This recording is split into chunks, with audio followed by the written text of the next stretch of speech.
Je vais commencer par une citation de Pierre, tirée d'un de ses recueils intitulé « La trahison comme mode de mort ». Et ça va ainsi.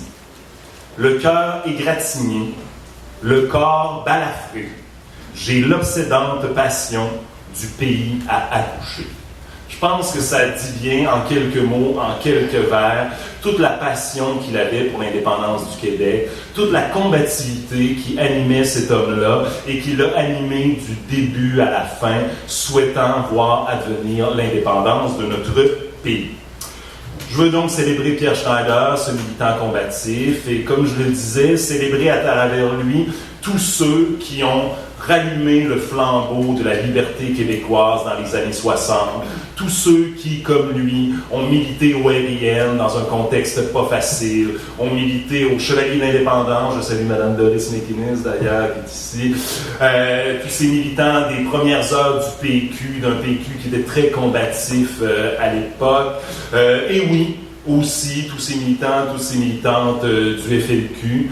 Je pense qu'aujourd'hui, en 2023, on devrait, comme mouvement et comme peuple, avoir atteint une maturité politique qui fait qu'on peut reconnaître tous les sacrifices que ces jeunes-là ont fait dans les années 60. Il ne s'agit pas d'être d'accord avec tous les gestes posés, mais de reconnaître qu'ils ont donné tout d'eux-mêmes, qu'ils ont sacrifié leur vie, qu'ils ont sacrifié leur jeunesse, qu'ils en ont payé le prix, et moi, ça me touche énormément.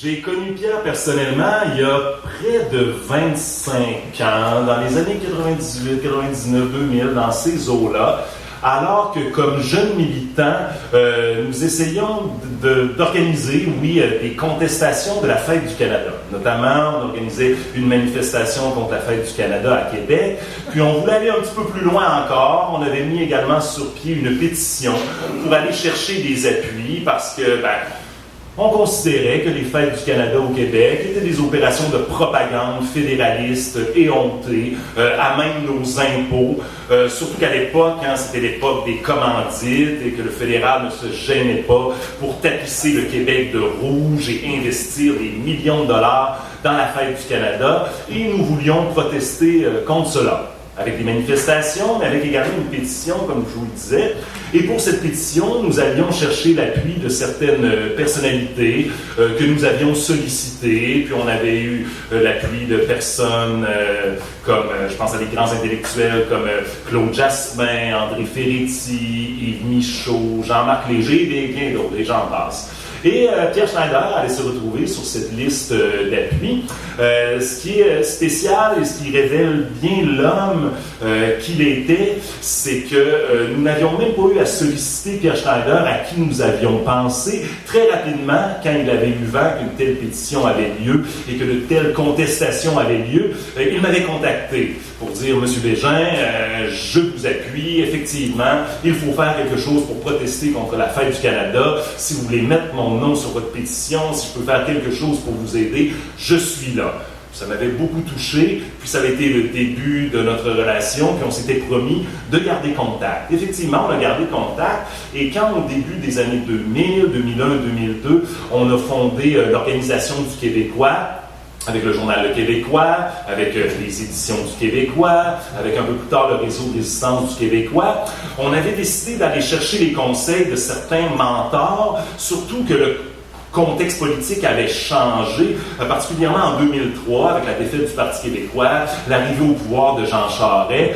On voulait contribuer à relever le mouvement indépendantiste, à lui redonner une certaine vitalité. Bref, on voulait de l'action, on voulait bouger, mais on ne voulait pas faire ça n'importe comment, puis on voulait avoir les conseils de militants qui avaient traversé les années 60, 70, 80, 90, puis qui avaient sans doute des choses à nous apprendre. Et en ce lieu, en cette salle, à la Maison Ludger-Duvernay, nous avions réuni de grandes têtes pensantes du mouvement indépendantiste, des Claude Jasmin, André Ferretti, Yves Michaud, Pierre Falardeau, etc.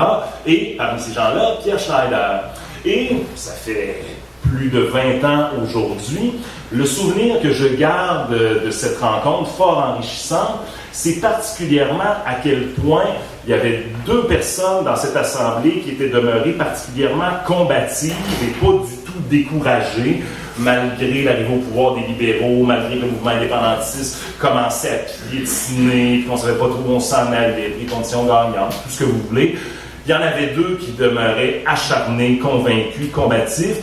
Ceux qu'on pourrait appeler les 2 Pierre, c'est-à-dire Pierre Falardeau et Pierre Schneider, qui avaient vraiment, oui,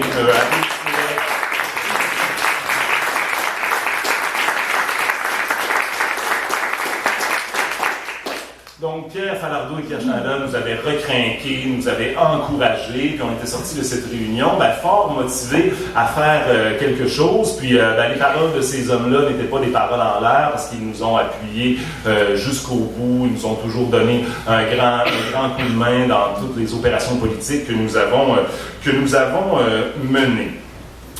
Puis, la collaboration avec Pierre Schneider s'est poursuivie par la suite lorsqu'il m'a approché pour publier chez nous, parce que nous venions de fonder une maison d'édition à vocation indépendantiste, les éditions du Québécois, et il souhaitait à l'époque publier une nouvelle version de sa biographie, alors qu'il y a quelques années auparavant, il avait publié une première version de sa biographie intitulée « Boom Baby Boom » chez Québec Amérique, si je ne m'abuse, et il se cherchait maintenant un éditeur une version augmentée de sa biographie.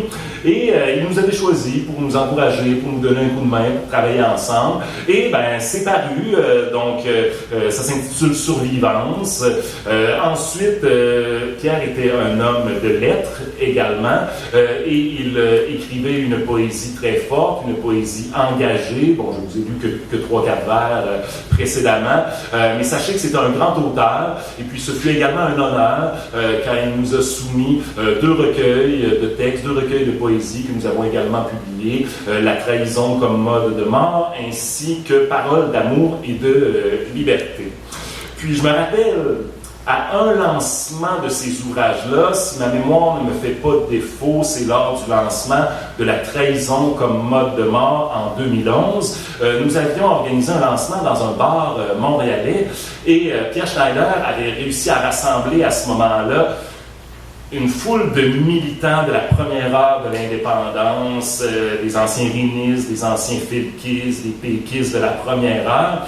Et ce qui m'avait marqué de cette soirée fort enrichissante pour un petit cul qui écoutait ces vétérans parler de leur expérience, c'est à quel point ils n'avaient pas baissé les armes. Pierre le premier, mais les autres aussi, c'était très beau de voir que leur rêve de jeunesse, avec un petit clin d'œil à Bourbeau, leur rêve de jeunesse ne s'était pas éteint et ils étaient toujours d'aussi fervents indépendantistes qu'ils ne l'étaient dans les années 60. Puis je m'étais dit, c'est ça, être un militant de l'indépendance, c'est ne pas lâcher, malgré le poids des années, malgré les défaites, malgré les reculs, conserver la combativité de sa jeunesse. Et ça, Pierre Schneider et les autres qui étaient là ce soir-là témoignaient bien de ça, de cette combativité qui ne s'était pas éteinte. Et ça m'avait également beaucoup touché. Aujourd'hui, Pierre Schneider s'ajoute à une longue liste de mentors que nous avons eus à l'Organisation du Québécois, aujourd'hui disparus, malheureusement. J'ai déjà parlé de Pierre Falardeau, notre grand ami disparu en 2009, il y a déjà près de 14 ans, c'est fou, mais il reste encore très présent à notre esprit.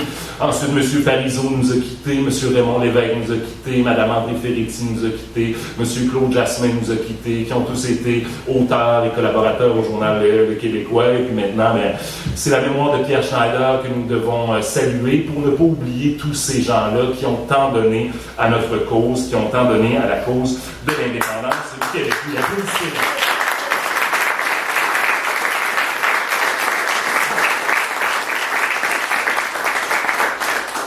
Je voudrais terminer avec la lecture d'un poème que je trouve particulièrement touchant. Donc, poème de Pierre Schneider, un poème de prison, lorsqu'il a été emprisonné pour ses actions au sein du FLQ. Il a écrit un certain nombre de textes lorsqu'il était au pénitencier. Et celui-là me touche particulièrement, donc je vous le lis. Il avait 20 ans lorsqu'il a écrit « La force de mon âge ». J'ai la force brute de l'esclave, muscles bandés et enchaînés. J'ai la force de mon âge, 20 printemps de vigueur. pour faire éclater les glaces des hivers décharnés.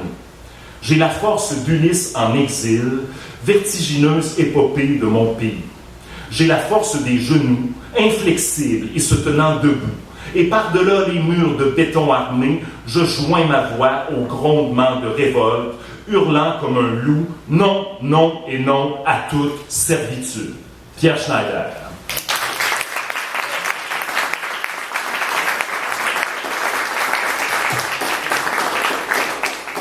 Et je crois qu'il aurait aimé que je termine sur cette note. Vive le Québec libre, nous vaincrons. Merci Pierre.